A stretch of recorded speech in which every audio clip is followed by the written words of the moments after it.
வளையாபதி தமிழில் ஐம்பெருங்காப்பியங்கள் என அழைக்கப்படும் 5 நூல்களுள் ஒன்றாக விளங்குவது வளையாபதி.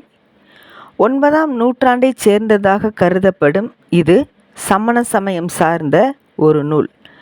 வளையர் சமூகத்தைச் சேர்ந்த மீனவன் காதல் கொள்ளும் கதை குறிப்பு ஆகும்.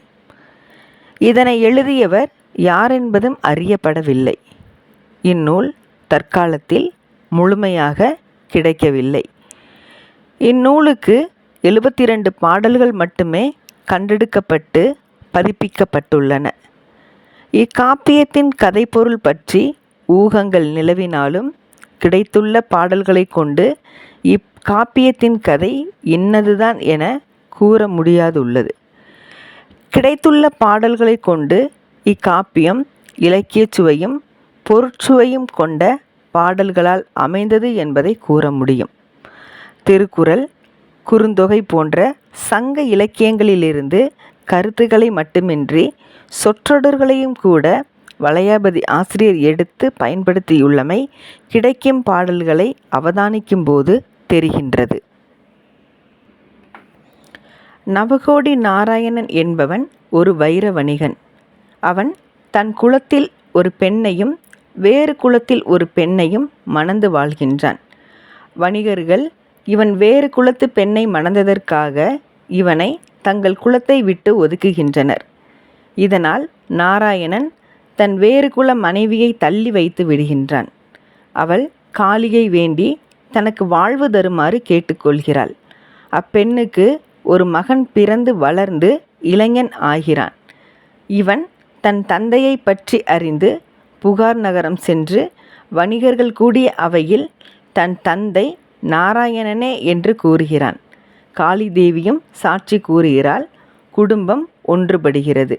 இதுவே வளையாபதியின் கதை என்பர். இக்கதை வளையாபதி காப்பியத்திற்கு உரியதல்ல என்று கூறுவாரும் உள்ளர். குண்டலகேசி தமிழின் ஐம்பெருங்காப்பியங்களுள் ஒன்றாக கருதப்படுகின்ற குண்டலகேசி என்னும் நூல் ஒரு பௌத்தம் சார்ந்த நூலாகும்.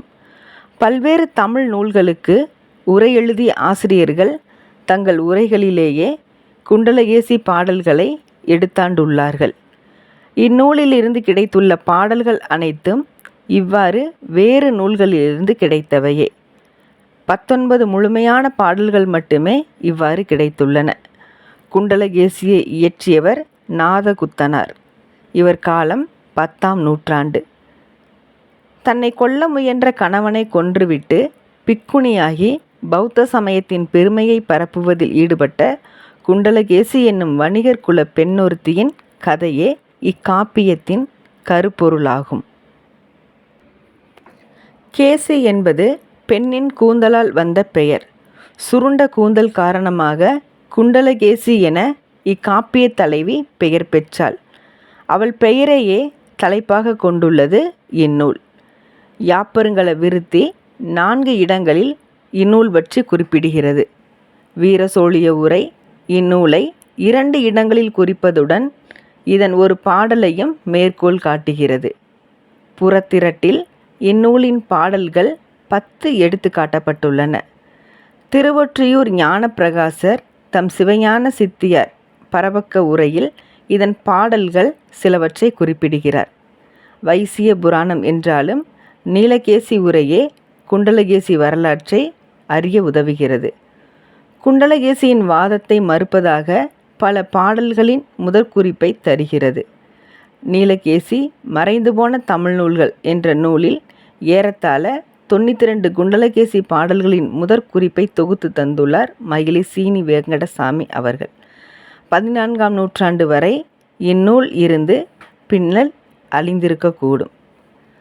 தருக்கமான ஏகாந்தவாதமும் அநேகாந்தவாதமும் என்பன.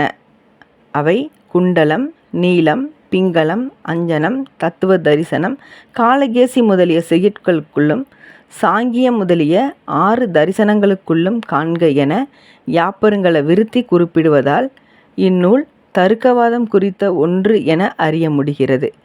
வீர சோழிய உரையாசிரியர் பெருந்தேவனார் குண்டலகேசி விருத்தம் என இந்நூலை குறிப்பிடுகிறார். இதனை தெரியாத சொல்லும் பொருளும் அகலக்கவி என்கிறார்.